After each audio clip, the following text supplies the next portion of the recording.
أعوذ بالله من الشيطان الرجيم. بسم الله الرحمن الرحيم. ومن آياته الجوار في البحر كالأعلام إن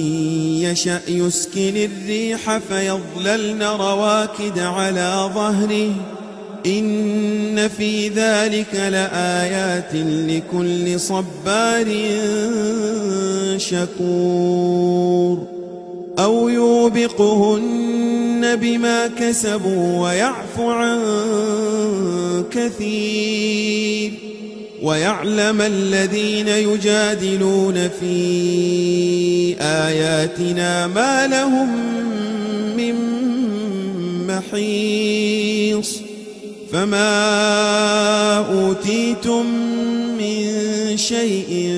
فمتاع الحياة الدنيا وما عند الله خير وأبقى للذين آمنوا وعلى ربهم يتوكلون والذين يجتنبون كبائر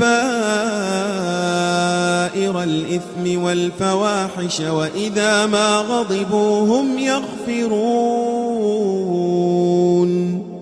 والذين استجابوا لربهم وأقاموا الصلاة وأمرهم شورى بينهم ومما رزقناهم ينفقون